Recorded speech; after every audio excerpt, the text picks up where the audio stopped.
নমস্কার, আমি Swami Ishatmananda, Vivekananda Vedanta society, Chicago, America থেকে বলছি। তো আজকের বিষয় যেটা আমি বলবো সেটা হচ্ছে মানবিক বিকাশ সাধনে স্বামীজির শিক্ষা। এই মানবিক বিকাশ সাধনে মানুষের যদি মানবিকতা না থাকে তাহলে তো সে মানুষই না। তো সেই মানবিকতাটা আসবে কি করে, কাকে মানবিকতা বলে, এটা খুব গুরুত্বপূর্ণ। শিক্ষার মাধ্যমেই এই মানবিকতাটা আসে। মানবিকতা এলে তখন সে মানুষ হয়। জন্মনাথ জায়তে শূদ্র বলে একটা সুন্দর শ্লোক আছে। জন্মনাথ জায়তে শূদ্র, সংস্কারাৎ দ্বিজ উচ্যতে, বেদোধ্যাসী ভবেৎ বিপ্র, ব্রহ্ম জানাতি ব্রাহ্মণ। এই যে আমরা ব্রাহ্মণ বলি, তো জন্মালাম ভট্টাচার্যের ঘরে, বাস একটা 8 বছর বয়সে, 10 বছর 12 বছর একটা পৈতে হয়ে গেল, অমনি আমি ব্রাহ্মণ? না না, ওইগুলো আজকাল চলছে বটে। তো ব্রাহ্মণ হচ্ছে যে ব্রহ্মকে জেনেছে। আর ব্রহ্ম কি? যিনি সর্বব্যাপী, সর্বত্র ব্যাপী যে চৈতন্য, তখন তার মনটা কোন জায়গায় পৌঁছয়, এটা সেই হচ্ছে ব্রাহ্মণ। তো ব্রাহ্মণ হওয়া অত সোজা না। শিক্ষাটা পাওয়ার পর কিন্তু সে ঠিক ঠিক মানুষের জন্ম পেল। সংস্কারাৎ দ্বিজ উচ্যতে, যখন তার সংস্কারটা এলো, যখন সে শিখলো কি কি করতে হয়। আমরা যখন সন্ন্যাসী হতে এসছিলাম ব্রহ্মচারী হয়ে, রামকৃষ্ণ মিশনে তো বেশিরভাগই আপনারা জানেন যে একটু শিক্ষা দরকার হয়, একটা বয়স দরকার হয়। তারপরে এসে রামকৃষ্ণ মিশনে ভগবান শ্রীরামকৃষ্ণকে যারা ভালোবাসে, স্বামীকে ভালোবাসে, তারা এসে সাধু হয়। কিন্তু সাধু হলেই কি সে জয়েন করলো আর সাধু হয়ে গেল? দীর্ঘ 10 বছর ধরে সংস্কার দেওয়া হয়। কি সেই সংস্কার? যে সন্ন্যাসী মানে তুমি এই রকম, সন্ন্যাসী মানে এই রকম, সন্ন্যাসী মানে এই রকম। ধীরে ধীরে ধীরে ধীরে আমাদেরকে শাস্ত্র পড়ানো হচ্ছে, ভালো ভালো সাধুদের জীবন দেখছি, শুনছি, শ্রী শ্রী মা ঠাকুর স্বামীজির জীবন পড়ছি, নানান রকম আলোচনা, ওই সংস্কার হচ্ছে। সন্ন্যাসী মানে কি? ভালোবাসায় তার হৃদয়টা ভরা। সন্ন্যাসী মানে কি? নিঃস্বার্থপর। সে কখনো কাউকে কটু কথা বলে না, কখনো কারোর উপর হিংসা করে না, আপন পর এই বোধই তার থাকে না। ওই হচ্ছে সংস্কার। যারা পারলো ঠিক ঠিক সন্ন্যাসী হলো, যারা পারলো না, গেরুয়া পরা থাকা সত্ত্বেও সন্ন্যাসী হতে পারলো না। তাই সন্ন্যাসী যেমন সংস্কার, মানুষের তেমনি সংস্কার। এই সংস্কারটা কিভাবে আসে? শিক্ষার মাধ্যমে আসে। প্রথম শিক্ষা কে দেয়? মা বাবা, আত্মীয় স্বজন, তারা ধীরে ধীরে ধীরে ওই শিক্ষাগুলো দেয়। এই তখন থেকে ওই সংস্কার হয়। সংস্কারাৎ দ্বিজ উচ্যতে, তখন তার দ্বিতীয় জন্ম হলো। দ্বিতীয় জন্মটা কোনটা? আমরা সাধারণত বলি ব্রাহ্মণদেরকে বলা হয় দ্বিজ। দ্বি মানে দ্বিতীয়, জ মানে জন্ম, দ্বিতীয় জন্ম। কি দ্বিতীয় জন্ম? না, প্রথমে এমনি সাধারণ মানুষ ছিল, তারপরে পৈতে নিয়ে তার এইবারে ব্রাহ্মণত্ব হলো। কিন্তু দ্বিজ উচ্চতে এখানে যেটা বলা হচ্ছে, তার মানে সে মানুষ হলো। এখন এই যে মানবিক গুণ বিকাশে, তাহলে কিসের মাধ্যমে? শিক্ষার মাধ্যমে হলো। কে শিক্ষা দিল? আশেপাশে যারা রয়েছে। তারপরে সংস্কারটা হলো। সংস্কার মানে ব্যবহার, চিন্তা, ভাবনা, এগুলো। তারপরে যেটা এলো সেইটা হচ্ছে স্কুলের আমাদের শিক্ষকরা দিচ্ছেন। বেদোধ্যাসী ভবেৎ বিপ্র, বিপ্র মানে জ্ঞানী। এবারে স্কুলের শিক্ষকরা তাহলে ধীরে ধীরে তাকে অ আ ক খ থেকে শুরু করে ধীরে ধীরে ধীরে ধীরে সে একেবারে রিসার্চ স্কলার হচ্ছে, রিসার্চ করছে, নিজে বই লিখছে, আর্টিকেল লিখছে, নিজে চিন্তা ভাবনা করছে। এখন তার চিন্তা যেগুলো প্রকাশিত হচ্ছে সেটা আবার অন্য লোকেরা পড়ছে। জন্মনাথ জায়তে শূদ্র, সংস্কারাৎ দ্বিজ উচ্যতে, বেদোধ্যাসী ভবেদ বিপ্র ব্রহ্ম জানাতি ব্রাহ্মণ।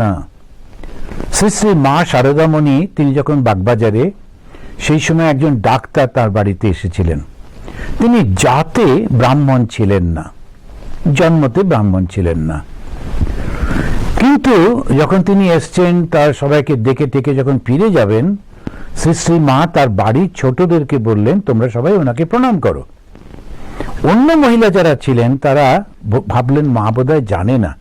তাড়াতাড়ি করে মাকে এসে ফিসফিস করে বলা হলো যে মা, উনি তো ব্রাহ্মণ নন, আমাদের বাড়ির ব্রাহ্মণরা, ছেলেরা মেয়েরা কি করে ওকে স্পর্শ করবে, প্রণাম করবে? শ্রী শ্রী মার উত্তরটা অসাধারণ। তিনি বললেন, এইরকম একজন শিক্ষিত ডাক্তার, সে যদি ব্রাহ্মণ না হয় তো আর কি ব্রাহ্মণ? ওই হচ্ছে ঠিক ঠিক জ্ঞানটাই হচ্ছে আসল। তো এইবারে আসবো মানবিক জ্ঞানেতে। তো জ্ঞান কি করে হয়? শিক্ষার মাধ্যমে। একটা মানুষ যখন গড়ে ওঠে, এই প্রসঙ্গে আমার একটা নিজস্ব ধারণার কথা বলি। যখনই কোনো কেউ ভালো ছেলে মেয়ে হয়, বলে বাবা মা ওই রকম কি সুন্দর শিক্ষা দিয়েছে, সুতরাং ক্রেডিটটা বাবা মার যায়। আর যদি খারাপ হয় তখনও দোষটা বাবা মার ঘাড়ে চাপে। এই বাবা মা শিক্ষা দেয়নি, সংস্কার দেয়নি, এত বাজে এত বাজে। তো শিক্ষাটা কি শুধু বাবা মা দেয়? না, কিন্তু শিক্ষাটা আসে অনেকগুলো জায়গা থেকে, মোটামুটি 6টা। প্রথম বাবা মা অবশ্যই। ওই ছোট বাচ্চাটা শুয়ে শুয়ে অবজার্ভ করে, বাবা মা ভাবে ও তো বুঝতে পারছে না, তা কিন্তু না, ওর মনের মধ্যে সংস্কার, ওর মনের মধ্যে ছাপ পড়ে যাচ্ছে। ও যখন ও দেখছে এই মা এই করছে ওই করছে করে করে, এবারে যখন সে একটু বড় হলো, অনেক কিছু দেখছে, মনের মধ্যে চাপ পড়ছে, কিন্তু বুঝতে পারছে না। যেই বড় হয়ে ওই একই রকমের জিনিস সে দেখে অন্য কেউ করছে, সঙ্গে সঙ্গে বুঝতে পারে, ও হো, তার মানে আমার মা এরকম করতেন, বাবা এরকম করতেন না। সেই তখন ও বাবার বা মার উপরে ভক্তিটা থাকে, ভালোবাসা থাকে, কিংবা ভেঙে যায়। সেই জন্য বাবা মাকে খুব সাবধানে ব্যবহার করতে হয় বাচ্চাদের সঙ্গে। তো একজন বাবা, তিনি কাছ থেকে কি ধার করেছিলেন, করে বসে আছেন ঘরের মধ্যে। এই সময় যার কাছ থেকে ধার করেছিলেন ও এসছে, ওর গলা শুনেই বাবা বুঝেছে। তখন ছেলেকে বলছে, যা গিয়ে বল বাবা বাড়িতে নেই। ছেলে তো সরল, ও তো বুঝতে পারেনি, যাই হোক এটা মজা। তো ও দরজা খুলে বলছে, কাকু বাবা বললো বাবা বাড়িতে নেই। তো বলে ধরা পড়লো। এখন ছেলে কিন্তু জানে না, কিন্তু ওইখান থেকে ওর মনে হলো বাবা মিথ্যে কথা বলে, বাবা কিছু লুকোবার চেষ্টা করে, বাবার ওপরে তার শ্রদ্ধাটা, ভক্তিটা নষ্ট হতে থাকে। সেই জন্যে ওই প্রথম হচ্ছে বাবা মা, দ্বিতীয় হচ্ছে আত্মীয় স্বজন। আত্মীয় স্বজন, বন্ধু বান্ধব, এরা কি করছে, ওই ছেলেটির সামনে তার বাবা সম্পর্কে কিছু একটা খারাপ কথা বলল, এই তুই জানিস না তোর বাবা ছোটবেলায় এরকম ছিলেন, এটা তো পাগল ছিল, এখন এরকম বলে কিছু একটা কমেন্ট করে দিলেন। ওই ছেলেটির মনের মধ্যে ওই দাগ পড়ে গেল। আশেপাশের লোকেরা যেমন ব্যবহার করে, আমরা ওরকমই ব্যবহার করতে শিখি। আশেপাশের লোকেরা যেভাবে কথাগুলো বলে, ছোটরা আমরা ওইভাবেই কিন্তু কথা বলতে অভ্যস্ত হই। ওইটাই খুব একটা বিরাট সমস্যা। কিন্তু শিক্ষাটা শুধু বাবা মা নয়, ওই যে চারপাশে আত্মীয় স্বজন আছে, তাদেরও এটা বড় দায়িত্ব। একটা শিশু যখন বেড়ে উঠছে, এবার হচ্ছে সমাজ। ওই সমাজটা, সেখানে সে দেখছে মিথ্যে কথা, নানান রকম। আস্তে আস্তে ওই সমাজটার মধ্যে যারা বড় হচ্ছে, ও কিন্তু ওর দ্বারা প্রভাবিত হয়ে যাচ্ছে। আমরা দোষ দিচ্ছি বাবা মাকে, কিন্তু সমাজের চারপাশে যে মানুষগুলো আছে তাদের কোনো দায় নেই। এই শিশুরা যখন বড় হচ্ছে, তাদেরকেও তো দায় রয়েছে। তাদের ব্যবহার, তাদের চালচলন, তাদের কথাবার্তা, সব কিছুর মধ্যে দিয়ে তো ওই বাচ্চা মনের উপরে ইনফ্লুয়েন্স করছে, ধীরে ধীরে সে তো ওই বড় হচ্ছে।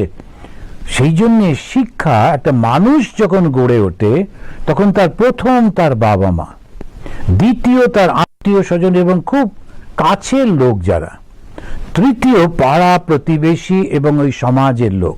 চতুর্থ হচ্ছে শিক্ষকরা ক্লাসের মধ্যে যা শেখান ওইটা বাচ্চা একেবারে পুরোটা মেনে নেয়। এটা উনি বলেছেন মানে এই রকমই। এখন সেই রকম অনেক বাচ্চাকে দেখেছি, শিক্ষক একটা ভুল বানান লিখে দিয়েছেন, বাড়িতে যখন খাতাটা এসেছে তখন ওর মা বলছে এটা ভুল বানান। ও মার সঙ্গে ঝগড়া করছে, না আমার মাস্টারমশাই লিখে দিয়েছে, তুমি বললে তো শুনবো না, মাস্টারমশাই লিখে দিয়েছে। মা কি শুনবে না? মাস্টারমশাই শিক্ষার জগতে মাস্টারমশাই যা বলবেন তাই। সুতরাং মাস্টারমশাইদের কত সাবধান হতে হয়। ওই একটা শিশু মনের কাছে তিনি একটা একেবারে পুরো আইডিয়াল, তিনি যদি ভুল করেন তাহলে খুব ভুল হয়ে যায়।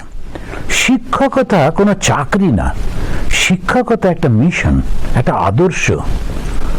সন্ন্যাসী আমরা যারা, আমরা কিন্তু একটা আদর্শ। আমরা কোনো একটা কাজ করতে আসিনি, কাজ করছি, চিৎকার করছি, অনেক সময় ভুল হয়ে যায়। সন্ন্যাসীরা মনে করেন গেরুয়া পরে আছেন, কিন্তু একটু গালাগালি দিচ্ছে, চিৎকার করছে, সাধারণ লোকের মতো ব্যবহার করছে, একেবারে উচিত না। কেন? ওই সন্ন্যাসী যা করবে সেটা অন্যের উপর ইনফ্লুয়েন্স করবে। ওই সন্ন্যাসীরাও তো এরকম করে। অনেক সময় আনট্রেন্ড গেরুয়াটা পড়লে হয় না, সেই জন্য টিচারদেরও তাই। অন্য যারা যেসব কাজ করছে ঠিক আছে, কিন্তু শিক্ষক তিনি যদি মনে করেন আমি তো একটা চাকরি করি, আমারও তো একটা পার্সোনাল জীবন আছে, আমি কেন হোটেলে যাব না, আমি কেন এখানে গিয়ে একটু নাচ গান করবো না, আমি কেন, না না না, তাহলে শিক্ষকের জীবন নয়। শিক্ষক হলো আদর্শ। ওই শিক্ষককে দেখে ওই আদর্শ মানে তোমাকে ত্যাগ করতেই হবে, ত্যাগ না করলে শিক্ষক হয়েও না, বরং অন্য কোনো চাকরি বাকরি নাও, তো কেউ কিছু বলবে না, কিন্তু শিক্ষক হলো আদর্শ। তারপরে হচ্ছে ওই ছেলেটি বা মেয়েটির নিজের কপাল। এরপরে আর একটা স্টেজ যেটা আমার মনে হয় বলতে হয়, সেটা হলো ফিলোসফি, দর্শন। প্রত্যেকটা সমাজের একটা দর্শন থাকে, সে কোনো না কোনো একটা ধর্ম বা কোনো কিছু ভাবের মধ্যে দিয়ে সে বড় হয়। ওই দর্শনটা যদি উদার হয় তবে কিন্তু সেও উদার হয়। দর্শনটা যদি ক্ষুদ্র হয়, মানুষটার মনটাও ক্ষুদ্র হয়ে যায়, ওরও বিরাট প্রভাব আছে। আমার মনে আছে আমি অদ্বৈত আশ্রমে ছিলাম, প্রথম ব্রহ্মচারী, তো আমাদের কাছে বিদেশ থেকে চিঠি আসতো অদ্বৈত আশ্রমে।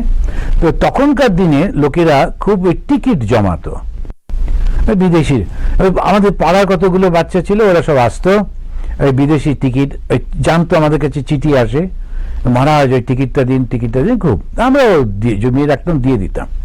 আর ছোট্ট বাচ্চা এসে ও কিছুই বোঝে না ওই টিকিটে, কিন্তু অন্যদের সঙ্গে লাফিয়ে লাফিয়ে এসে ওই বাইরে থেকে জানলায় উপরে তা আমাকে বলছে, আমাকে একটা যীশু খ্রিস্টের ছবি দেবে। আমি বললাম তুই কি খ্রিস্টান? বলে না, আমরা হিন্দু।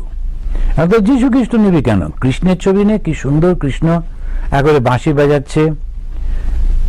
তখন ওইটুকু বাচ্চা, হার্ডলি 7-8 বছর হবে, ও বলছে কৃষ্ণ ভগবান, যিশুও ভগবান, তো দুটোই তো ভগবান, একটা ভগবানের ছবি রাখলেই হবে, আমার এখন ইচ্ছে করছে যিশুটা, তুমি দেবে কি বলো? এই হচ্ছে হিন্দু ধর্ম, এই হচ্ছে উদারতা। ওই যে ধর্মের মধ্যেই উদারতাটা এসছে, ওই উদারতাটা ওর মধ্যে, 7-8 বছরের বাচ্চা, ও কি বিচার আছে, কিন্তু খুব সুন্দর করে এটা বলে দিল। কিন্তু ফিলোসফি বা দর্শন মানুষকে মানুষ বানায়। যখন ওটাকে আমরা ক্ষুদ্র করে দিই তখন ভয়ঙ্কর হয়ে যায়। এই হলো। আর শেষটা বলবো, ওর কপাল। ওই কপালে যা থাকে, অনেক কিছু করবার পরেও পূর্ব জন্মের কর্মের ফল তাকে একটু ভোগ করতে হয়। তো এইভাবে হচ্ছে আমরা শিক্ষাটা পাই। এই শিক্ষাটা সম্পর্কে স্বামী বিবেকানন্দ কি বলছেন তোমরা অনেকেই জানো, আপনারা সকলে জানেন। স্বামী বিবেকানন্দ যখন আমেরিকার ইউরোপ ঘুরছেন, আর তার সঙ্গে দেশের কথা মনে পড়ছে। স্বামী বিবেকানন্দের সময় দেশটা ব্রিটিশদের আন্ডারে ছিল। ব্রিটিশরা তো বিদেশি, তারা আমাদের দেশটাকে তো নিজের দেশ বলে কোনোদিন মনে করেনি। ওরা সবসময় মনে করতে এখান থেকে যেটা পাবো সব আমার দেশে নিয়ে যাব। তো ওরা সেরকম ভাবেই করতো, ওটা স্বাভাবিক। আমাদের যত ভালো সমস্ত জিনিস ছিল সব দিয়ে যাচ্ছিল, তারপরে ধন দৌলত নিয়ে যাচ্ছে, আর আমাদের জন্যে ওরা কি দিচ্ছিল, যেটা ওদের সুবিধা হবে সেই রকম কিছু শিক্ষা দিয়েছে, কিন্তু সেই শিক্ষার সঙ্গে সঙ্গে আমাদের বিভেদও ঘটিয়ে দিয়েছে। সেই সমস্ত একটা অন্য দিকে চলে যাব, তা ওইটা না গিয়ে ব্রিটিশরা আমাদের শিক্ষা দিত বটে, কিন্তু এই শিক্ষাটা আমাদের ঠিক ঠিক মানুষ করতো না। ওদের যেটা যেটা প্রয়োজন হতো সেইভাবে ট্রেনিং দিত, দিয়ে সেই লোকগুলোকে কাজে লাগাত। কটা ব্রিটিশ ছিল তখন? আমরা 33 কোটি ভারতবাসী, আর ওরা তো 1 লক্ষ ছিল কিনা সন্দেহ। সুতরাং ওদেরকে তো রাজত্বটা চালাতে হবে, ওই চালাকি করে করতো, একে এইটা শেখাও ওকে ওইটা শেখাও করে তাদেরকে আমাদের ভারতবাসীদের দিয়েই ভারতবাসীদের শাসন করত। ওই শিক্ষাটা মোটামুটি ওইভাবেই ওরা করেছিল। ওই যে লর্ড মেকেলের একটা কথা আছে, সেটা আমাদের একজন আমি পেয়েছিলাম একটা জায়গায়, সেটা আমাদের এক্স প্রেসিডেন্ট ছিলেন ডক্টর আব্দুল কালাম, উনি ওনার একটা বোধহয় লেখাতে, রেফারেন্সটা আমি হারিয়ে ফেলেছি কিন্তু পড়েছিলাম, ডক্টর আব্দুল কালাম ওটা গিয়েছিলেন, পেয়েছিলেন এবং বলেছিলেন লর্ড মেকেলে উনি ওই সারা ভারতবর্ষ একটু ঘুরিলেন, সারা ভারতবর্ষ মানে একটু এখানে গেলেন ওখানে গেলেন, কিন্তু ও ঠিক আসল জিনিসটা বুঝে গেছিল।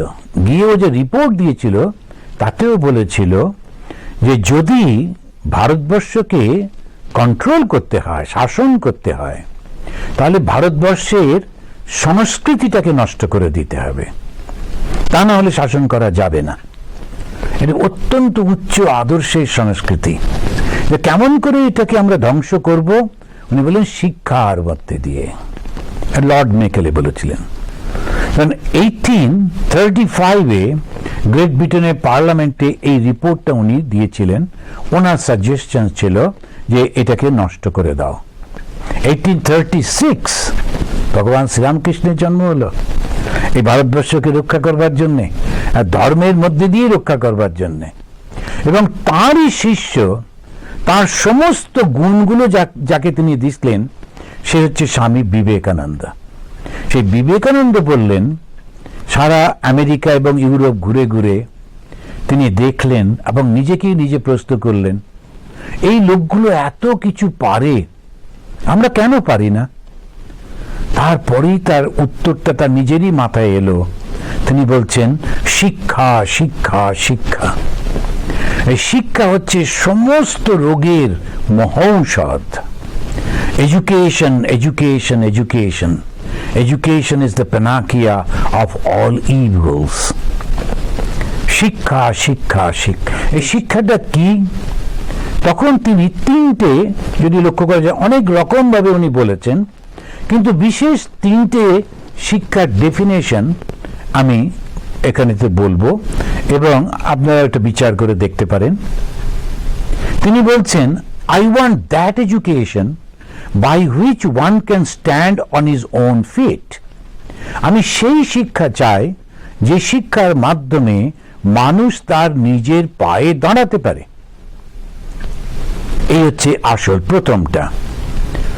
নিজের পায়ে যদি দাঁড়াতে না পারলাম, এই দিক ওই দিক নানা রকম করে একটা গ্র্যাজুয়েট হলাম, কোন রকমে পেয়ে পাস করে, তারপর আমি গ্র্যাজুয়েট, চাকরি পাচ্ছি না বলে হই হই করতে, কি লাভ হলো? আমাকে সেইটুকু যথেষ্ট। এই আমেরিকাতে জানেন বেশিরভাগ আমেরিকান ছেলে মেয়ে ও ক্লাস 10 পর্যন্ত যথেষ্ট, ওটা ফ্রি। তারপরে কিছু যায় ক্লাস 12, ব্যাস হয়ে গেল। ক্লাস 12 থেকে ওরা বলে স্কুল গ্রাজুয়েশন, ওই পর্যন্ত গভর্নমেন্ট থেকে ফ্রি দেয়, ওই পর্যন্ত পড়ে আর পড়ে না। তারপরে কি করে একটা বিশেষ প্রফেশনের মধ্যে ঢুকে যায়, গিয়ে সেইটা খুব ভালো করে শেখে, তারপরে খুব আর্ন করে। একজনকে গ্র্যাজুয়েট করতে, কলেজ গ্র্যাজুয়েট করতে বাবা মার পয়সা ছাড়াও সমাজ থেকে, আমাদের সময়ে আমরা যখন পড়াশোনা করছি তখনই লাগতো 5 লাখ, এখন কত টাকা লাগবে? তো যে ট্যাক্স গুলো দেওয়া হয় তার থেকে তো ওই টাকাটা লাগছে। এই হাজার হাজার ছেলেরা এখানে সেখানে কলেজ কলেজ কলেজ কলেজ করে তারা সব ঢুকছে, তারা সবাই মিলে সেখান থেকে গ্র্যাজুয়েট হচ্ছে, তারপরে ইউনিভার্সিটিতে পড়ছে, এটা বেসিক এডুকেশন খুব ভালো হয়েছে। তারপর কোন কাজে লাগছে সমাজে? ওর থেকে যারা একটা সাধারণ মতো মানসিকতা, সাধারণ বিদ্যা বুদ্ধি, ওরা ক্লাস 12 পর্যন্ত সবাই পড়লো এবং সেটার পরে হাতের কাজ শিখলো। যদি হাতের কাজ শেখে, নানান রকমের টেকনিক্যাল প্রচন্ড সমস্ত জায়গাতেও চাকরি, যারা খুব ভালো ফুল গাছ তৈরি করতে পারে, যারা খুব ফুল গ্রো করতে পারে, বিভিন্ন জায়গাতে ওর সঙ্গে সঙ্গে চাকরি পেয়ে যাবে। খুব ভালো যারা রান্না করতে পারে, সঙ্গে সঙ্গে চাকরি পেয়ে যাবে। কেন হবে না? এই জিনিসটাই আমাদের বুঝতে হবে, stand on his own feet. আমি যখন আন্দামানে ছিলাম, এই কথাগুলো আমি কেন বলি, আমার নিজের জীবনে আমি লক্ষ্য করেছি, দেখেছি। তো আন্দামানে একটি ছেলে, লম্বা সুন্দর দেখতে, কিন্তু এই 9 পরে আর পড়তে চাইছে না, 9 পর্যন্ত পড়েছে, 10 ক্লাসে আর যাচ্ছে না। তো ওরা স্কুলে যেত, ও কিন্তু স্কুলে ঢুকতো না, বাইরে কোনো পার্কে টার্কে বসে থাকতো, আবার যখন সবাই ফিরে আসতো ফিরত। অন্যরা রিপোর্ট করলো মহারাজ ওর কিন্তু ক্লাসে যায় না। খবর নিলাম, ক্লাসে যায় না। ওকে জিজ্ঞেস করলাম তুমি কেন পড়ছো না? বলছে আমার আর পড়তে ভালো লাগছে না।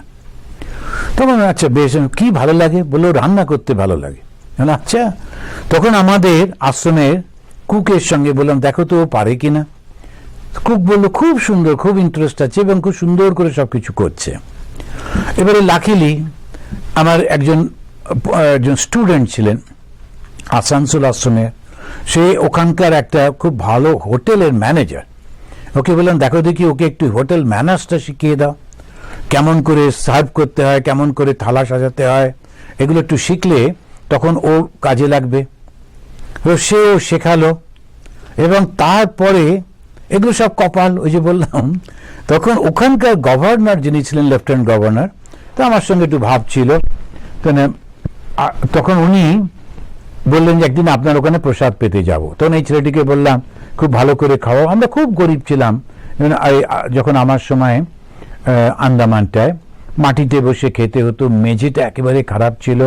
তো কোনো রকমের মাটি টাটি দিয়ে ওটাকে লেপে টেপে সোজা করা হলো, তারপরে ওর জন্য একটা ছোট্ট টেবিল আনা হলো, মাটিতে বসে ওই টেবিলে খাবে।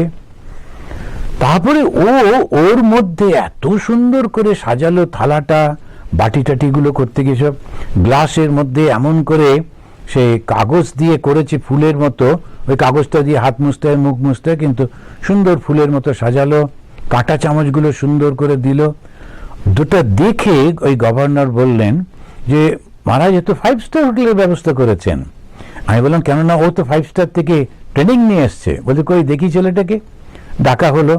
ইতিমধ্যে ছেলেটাকে আমি বিভিন্ন বাড়িতে বাড়িতে পাঠিয়ে, ভক্তদের বাড়িতে, কারোর বাড়িতে কষা মাংস কি করে করে বাঙালির মতো, কারোর বাড়িতে কেক কি করে বানায়, এসবগুলো শিখেছে, আর খুব ইন্টারেস্ট। তো এবারে এটাকে বললাম, উনি বললেন আচ্ছা এত সুন্দর রান্না, এত কিছু করে, ওর নামটা দিন এমপ্লয়মেন্ট এক্সচেঞ্জে আমাকে জানিয়ে দেবেন। দিলাম, 15 দিনের মধ্যে ও চাকরি হয়ে গেল। মানে খুব অল্প সময়, আমি 15 দিন বলছি মানে এক্স্যাক্টলি সেরকম না, খুব অল্প সময়ের মধ্যে ও চাকরি হয়ে গেল। এবং প্রথমেই ক্লাস 9 পাস করা, 10টাও পাস করেনি, প্রথমেই একটা খুব বড় অ্যামাউন্টে মাইনে পেতে লাগলো। সেই ছেলে পরবর্তীকালে আমাকে ফোন করে জানিয়েছিল ও ভিআরএস নিয়েছে, রিটায়ারমেন্ট নিয়ে অনেক টাকা পেয়েছে, নিজে ও এখন হোটেল চালাচ্ছে। আন্দামানে তো অনেক টুরিস্ট যায়, খুব করে খুব। এখন ও যদি টেনে টুনে 2-3বার ফেল করে ক্লাস 12 পাস করে কোনো একটা কলেজে গিয়ে, আমাদের সামনেই কলেজ ছিল আন্দামানে, গিয়ে গুতোগুতি করে কলেজ পাস করে তারপর আর চাকরি পাচ্ছে না, কি লাভ হতো? যখনই একটি ছেলে 20-25 বছর বয়স হলো, সে যখন নিজে আর্ন করছে, বাড়িতে তার একটা মর্যাদা, বন্ধু বান্ধবদের মধ্যে তার একটা মর্যাদা, সমাজের মধ্যে তার একটা মর্যাদা, ও তখন মাথা উঁচু করে ঘোরে, ও জানে I am also someone, I am also somebody, আমি তো কেউ। স্বামী বিবেকানন্দ আমাদের বেদান্ত শিখিয়েছেন, তিনি বনের বেদান্তকে ঘরে নিয়ে আসছেন, এই কথাটা প্রায় বলা হয়। এই বেদান্তটা কি? আমি ঈশ্বর, আমি ভগবান, আমি আত্মা না। স্বামীজি ওই কথা কখনো প্রথমে বলছেন না, ওটা পরের দিকে। স্বামীজি বলছেন নিজের উপর আস্থা রাখো। ওরে নেই নেই করে কি তোরা নেই হয়ে যাবি? নিজের উপর আস্থা রাখো, আমি পারবো। বললেন each is great in his own place. প্রত্যেকে নিজের নিজের জায়গায় মহৎ। অসাধারণ একটা উদাহরণ দিলেন, বললেন যে রাজা সে রাজত্ব চালাতে পারে, কিন্তু ওই রাজা কি একটা জুতো তৈরি করতে পারে? তো পারে না। তো এই ঘরেতেই একটা হাজব্যান্ড ওয়াইফ এলেন, আমেরিকান ভদ্রমহিলা ডাক্তার, আর তার হাজব্যান্ড তিনি বড় বড় ট্রাকগুলো চালান। ভদ্রমহিলা নিজেই পরিচয় করে দিচ্ছেন, my husband is a heavy truck driver. সে ভদ্রলোকে বললো, হ্যাঁ আই ড্রাইভ ট্রাকস। তাতে কি হলো? আমরা কেউ পারবো? কোনো মহিলা বলবে আমার যে আমি ডাক্তার কিন্তু আমার স্বামী একটা ট্রাক ড্রাইভার, ভীষণ লজ্জা পাবে। আমরা লুকোবার চেষ্টা করব, না না ওর না নিজেরই ট্রাক, ওর না এই, ওর না সাই। কেন? কখনো ওই মিথ্যার মধ্যে যেতে নেই। এই দেশটাতে আমি দেখেছি, মিথ্যা এরা বলে না তা নয়, হয়তো বড় বড় জায়গায় চুরিও করছে, কিন্তু সাধারণ মানুষগুলো সবসময় খুব সত্যি কথা বলে। সাধারণ মানুষগুলো কখনো হিপোক্রেসি করে না। ও যেটা জানে সেটাইও বলবে, ও যেটা জানে সেটাই। ওকে দেখে কোনো কিছু দেখে হিংসা না করা। পলিটিক্সে নানান রকম, আমাদের দেশে পলিটিক্সটা একটু বেশি হয়েছে, সবাই সবাইকে করছে, কিন্তু কোনো প্রয়োজন নেই। আমরা একটা আদর্শকে আমার মতো করে আমি ভোট দেব, এই লোকটা এই আদর্শের বিশ্বাসে আমি ওকে পছন্দ করিয়ে দেব। তাতে তার মানে এই নয় বাকি যে ওর বিরুদ্ধে তাকে আমার শত্রু করতে হবে। কেন? কি করে এটা করব? বিচার। ওরা এসে যা বলুক না কেন, আমি কেন এটা করতে যাব? ওই বিচার বোধ। তাহলে শিক্ষাটা কি হলো? আত্মবিশ্বাস। আত্মবিশ্বাসের সঙ্গে কি কি? বিচার। যে এসে যা খুশি বলুক না, যা খুশি দেখাক, আমি বিচার করে নেব। আমরা যখনই কোনো কিছু, আজকাল তো ঘরে ঘরে সবার পকেটে পকেটে সেলফোন রয়েছে এবং তাতে নানান মেসেজ আসছে, জানেন তো ওইখানে ওই হয়েছিল, জানেন তো। সঙ্গে সঙ্গে কেন মানবো? দেখি বিচার করে এটা কি করে হলো। একটা লোক এসে একটা বিরাট বক্তৃতা দিল, জ্বালাময়ী বক্তৃতা, ওই আপনাদের খেতে দেয়নি। আরে খেতে দেয়নি তো 30 বছর বেঁচে আছি কি করে? খেয়েছি তো। হ্যাঁ, তুমি যেটা বলছো তোমার মতো দেয়নি, চেয়ারটা দেখে বোঝা যাচ্ছে। এখন এইরকম করে বিচারটা কিন্তু করতে হবে। এই বিচারটা কি করে আসবে? শিক্ষা। শ্রীরামকৃষ্ণদেব বললেন, এবং খুব প্র্যাকটিক্যাল কথা, খালি পেটে ধর্ম হয় না। ধর্মটা হচ্ছে আমাদের একেবারে শেষের জিনিস। আমি সবসময় বলি যে ধর্মটা একেবারে একটা গাছের, যদি একটা গাছ বলে মনে করি মানুষের সমাজটাকে, তার রুটটা হচ্ছে, তার শিকড় হচ্ছে অর্থনীতি। যদি আমাদের সফলতা থাকে অর্থনীতিতে, আমাদের সমাজে প্রত্যেকের ঘরে ঘরে খাদ্য আছে, বস্ত্র আছে, তখন সমাজটা কত সুন্দর হবে। আর যেই অর্থ বস্ত্র আসবে তখনই ভোগের দিকে মন যায়। ওই ভোগের বাসনাটাকে কমিয়ে আনবার জন্য দরকার শিক্ষা। তো এই যে গাছের যে গোড়াটা, সেইটা হচ্ছে গাছের যে কাণ্ডটা, ওটা হচ্ছে শিক্ষা। এরপরে যে ডালপালাগুলো, ওই ডালপালাগুলো হচ্ছে সংস্কৃতি, কত রকমের সংস্কৃতি। আর ওই ফুলটা বা ফলটা হচ্ছে ধর্ম। তো আমরা প্রথমেই যদি ধর্মের দিকে যাই, আমাদের এই ব্যবস্থাটাকে সম্পূর্ণ ভেঙে পড়বে। আমরা আমাদের নিজস্ব কর্তব্যটা করব, কারোর উপর নির্ভর করব না, নিজের পায়ে দাঁড়িয়ে আত্মবিশ্বাসের সঙ্গে সঙ্গে আমরা নিজেদেরকে সাহায্য করব। অন্যরা যে যাই বলুক না কেন, যেটা সত্য বিচার করে বুদ্ধি দিয়ে বুঝে তারপরে করব। বাংলা একটা কথা আছে না, গড্ডালিকা প্রবাহ। একটা ভেড়া যখন যায়, ওই মালিকটা ওই ভেড়াটাকে টেনে টেনে নিয়ে যায় প্রথমে, বাকি সমস্ত ভেড়াগুলো ওর সঙ্গে সঙ্গেই যাবে। মানুষ কি তাই? ওই সবাই হো হো করছে বলে আমিও তাই করব না। আমি ভেবে দেখব কোনটা ভালো সমাজের পক্ষে। তা ওই যে মানবিকতা, ওই শিক্ষার মধ্যে দিয়ে সেটা কি কি হলো? প্রথমে হচ্ছে আত্মবিশ্বাস, দ্বিতীয় হলো বিচার, আর তৃতীয় আমার নিজস্ব কর্মের মাধ্যমে আমি নিজেকে যেমন সাহায্য করব, সমাজকেও আমি কিছু দেব। এইটাই স্বামী বিবেকানন্দের মানবিক শিক্ষা ব্যবস্থা। আমি বলি, আই কনগ্রাচুলেট ইউ অল, আপনারা এই যে একটা ধারাবাহিক চেষ্টা করছেন, সবাই মিলে এটা খুব ভালো হবে। মানুষ হতে হবে, মানুষ হতে হবে, মানুষ হতে হবে। জয় ঠাকুর, জয় মা, জয় স্বামীজি। নমস্কার।